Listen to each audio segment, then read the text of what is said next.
kita harus bisa membawa diri kita, memimpin seluruh komponen yang ada di dalam diri kita, walaupun dari sejak kecil sekalipun, agar apa-apa yang disampaikan itu adalah sesuatu yang sifatnya manfaat, sesuatu yang sifatnya tidak akan menimbulkan sakit hati bagi pihak lain, menimbulkan perpecahan di antara teman-teman kita, saudara-saudara kita, dan sebagainya. Bersama channel Merawat Budaya Nusantara, sebagai bagian dari Bocah Alam Anak Zaman, kita berkegiatan, utamanya adalah nguri-nguri alam.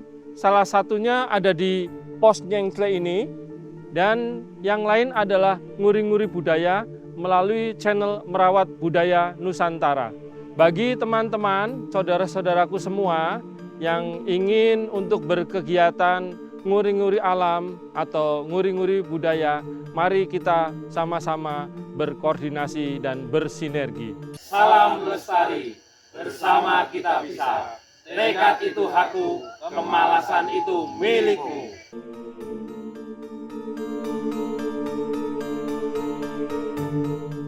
Assalamualaikum warahmatullahi wabarakatuh.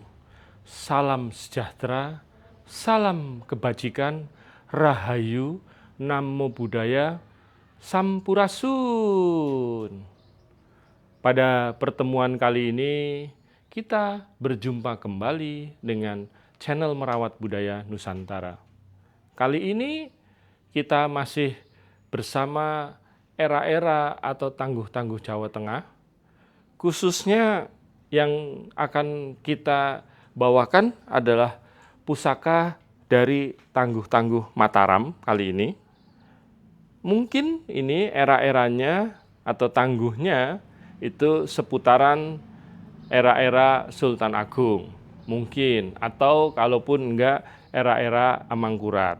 Kali ini kita bertemu kembali dengan pusaka yang sebagai bentuknya atau dapurnya itu bukan keris, tapi ini adalah dapurnya adalah pedang. Dapur pedang yang dilengkapi dengan warangka yang terdiri dari warangkanya ini kayu, tapi dia kemudian dihiasi itu dengan kuningan. Kemudian handle-nya itu seperti handle-handle pedang pada umumnya, ada pegangannya, tapi handle-nya ini dibuat dari kemungkinan adalah tanduk kerbau gitu. Bisa jadi ini tanduk kerbau bule, tanduk bule, karena ada warna-warna yang berbeda. Kemudian pusakanya sendiri ini sebetulnya apa? Mari kita sama-sama lihat pusakanya.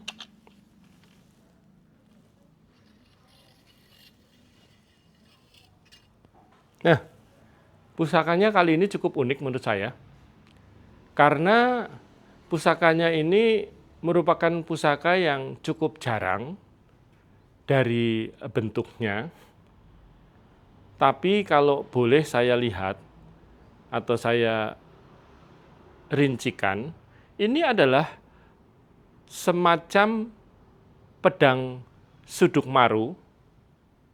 Jadi semacam pedang suduk. Kenapa demikian? Karena dia punya ketajaman itu ada dua, tajam di bawah sini, tapi kemudian di sisi sini itu tidak tajam, nanti kesananya tajam. Dan dia runcing, jadi seperti sebuah memang pedang suduk maru. Yang uniknya dari pusaka ini adalah dia itu di gandiknya atau di bagian bawahnya, kalau keris kita ngomongnya gandik, di bagian bawahnya itu terdapat stilasi nogo. Nah, karena naganya ini kemudian ngemut ya, ngemut semacam mutiara atau mungkin emas ya, di sini emas, mungkin juga kuningan, maka kita bisa mengatakan bahwa ini adalah pedang suduk maru Nogokumolo, kan gitu.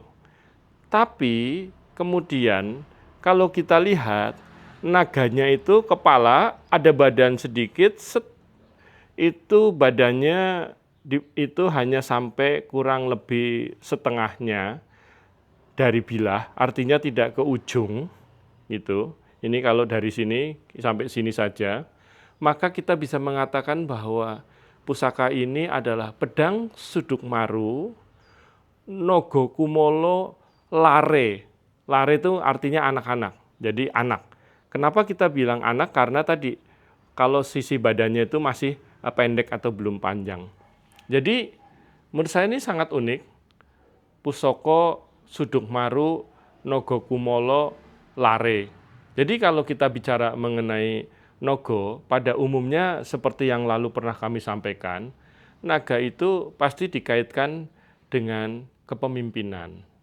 Jadi kumolo itu adalah kumala atau batu berharga yang sifatnya dia disumpalkan atau diemut oleh naga ini adalah dengan harapan bahwa apa-apa yang disampaikan oleh sang pemegang itu adalah sesuatu yang baik. Walaupun ada yang mengatakan bahwa naga dikasih mut emas itu supaya pusaka itu tidak sangar, kasarannya seperti itu. Tapi bagi kami, dalam konteks kita mengambil sebuah ajaran atau filosofi, maka naga ngemut kumolo ini artinya supaya kita sebagai andai kata pun kita menjadi katakanlah pemimpin, bahkan karena lare ini anak-anak artinya dari kecil itu kita sudah harus pintar memimpin, itu artinya memimpin diri sendiri dulu kalau anak-anak itu. Atau diri kita orang dewasa juga demikian.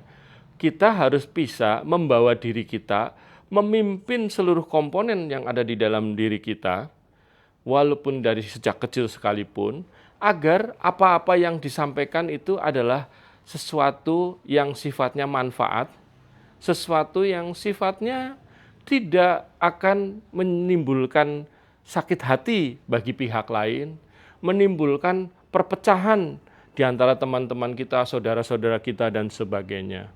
Jadi filosofinya adalah meskipun ini bentuknya adalah pedang Sudukmaru yang umumnya adalah digunakan di saat-saat terakhir atau kepepet untuk melakukan sebuah perlawanan, tetapi dalam konteks dia ada nogo kumolonya, kemudian kumolonya itu nogonya masih anak-anak atau lare, itu adalah mengajarkan hal-hal yang seperti tadi, supaya kita bisa membawa diri kita untuk menyampaikan segala sesuatunya itu sudah dipikir terlebih dahulu, masuk ke dalam hati, kemudian baru kita keluarkan apa yang menjadi pemikiran atau informasi-informasi yang kita terima, itu sudah kita olah, masuk ke hati, keluar ke mulut, itu dalam bentuk sesuatu yang sifatnya adalah bermanfaat, bukan sifatnya memecah belah, tapi sifatnya mempersatukan. Bukan sifatnya menyakiti, tapi sifatnya menyenangkan. Artinya, andai kata sebuah kebenaran pun, cara penyampaiannya itu harus disampaikan dengan cara-cara yang elegan, cara-cara yang baik. Sama seperti halnya kalau saya pernah mendapatkan nasihat yang sangat sederhana. Kamu kalau menyampaikan paket, andai kata menjadi tukang paket, apakah cara menyampaikannya itu akan sama dengan pertama kita lempar dari luar, kemudian yang kedua kita sampaikan secara langsung tangan ke tangan. Nah, yang akan bisa diterima dengan baik adalah yang tadi, yang disampaikan tangan ke tangan. Apalagi kalau itu ternyata di dalam paketnya isinya barang berharga atau sesuatu yang penting bagi sang penerima. Kalau kita lempar, apalagi kita lempar ke mukanya, itu pasti menimbulkan sebuah permusuhan. Nah itu. Kemudian ada lagi, bahwa di mana tempat itu pasti ada tata caranya. Saya dinasihati seperti itu. Contohnya apa? Kamu memegang telur mentah, memegang jeruk, memegang durian, itu pasti caranya beda-beda. Supaya diri kita pun tidak akan tersakiti, barang yang kita pegang pun tidak akan rusak. Nah itu. Jadi ini mengajarkan hal seperti itu, bahwa kalau ada informasi, ada sebuah pemikiran, mari sama-sama kemudian kita masukkan ke dalam hati kita terlebih dahulu. Apakah kira-kiranya ini kalau saya sampaikan secara lugas akan seperti apa? Atau kalau saya sampaikan dengan cara mungkin agak melingkar seperti apa? Sehingga nanti yang menerimanya akan keterima dengan baik. Nah, inilah ajaran filosofi dari pedang Suduk Maru, tapi ada Nogokumolo Lare. Nah, kemudian yang berikutnya, pamornya ini pamor pedaringan kebak. Pamor pedaringan kebak itu, ini keterkaitannya tentunya dengan kerejekian. Ini di bawah ini kan betul-betul full ya pamornya. Ini mungkin yang sebagian karena saking lamanya ini sudah mulai sebagian terkikis. Karena ini tipis sekali nih, pusakanya ini tipis sekali. Jadi harapannya tadi, kalau kita bisa kemudian, kalaupun memberikan nasihat itu dengan cara-cara yang baik, menyampaikan sesuatu itu kemudian itu dengan cara-cara yang bisa diterima, maka masuknya akan menjadi lebih mudah, sehingga di dalam pergaulan kita akan menjadi luas. Dengan luas dan luas, harapannya adalah kehidupan kita pun akan menjadi kehidupan yang baik, sehingga simbolisasinya adalah pedaringan kebak ini. Bahkan kalau kita lihat di sini ini bukan hanya pedaringan kebak, tapi juga ada sumur Bandungnya dan sebagainya ini kalau kita lihat dekat. Jadi memang betul-betul leluhur dahulu itu mengajarkan dan mendoakan kita sebagai sang pemilik pusaka pada waktu itu adalah dengan doa-doa yang baik. Meskipun pedangnya namanya Suduk Maru, artinya kalau diartikan kan cukup mengerikan gitu. Tetapi ternyata filosofinya apabila digabungkan dengan beberapa stilasi seperti stilasi naga yang mengemut kumolo, kemudian dia lare karena pendek, itu ternyata masih kecil, ternyata mengajarkan sejak dini. Bahkan kalau jadi anak juga, jadilah anak yang kemudian bisa bergaul dengan pintar, tidak senang membuli temannya dan sebagainya. Itulah pertemuan kita kali ini dengan pedang Nogokumolo Lare, Suduk Maru Nogokumolo Lare, pada pertemuan kali ini di channel Merawat Budaya Nusantara. Mudah-mudahan pertemuan ini bermanfaat dan memberikan kesan untuk kita semua, khususnya bagi kami yang berada di dalam channel Merawat Budaya Nusantara. Terima kasih atas dukungannya selama ini. Mudah-mudahan kita akan bisa mengambil pelajaran-pelajaran dari apa-apa yang diajarkan para leluhur terdahulu. Wassalamualaikum warahmatullahi wabarakatuh. Salam sejahtera, salam kebajikan, rahayu, namo buddhaya, sampurasun. Khusus untuk penjelasan yel-yel tadi, sebagai yel-yelnya bocah alam anak zaman, salam lestari itu artinya adalah kita berharap agar alam ini, khususnya jagat kang gumelar, itu bisa menjadi lestari. Menjadi lestari karena kita semua beraktivitas di atasnya. Kita beraktivitas di dalamnya. Jadi kalau alamnya yang rusak, yang pertama ikut rusak atau kehidupannya hancur adalah kita sendiri. Itulah maka kita mengucapkan salam lestari.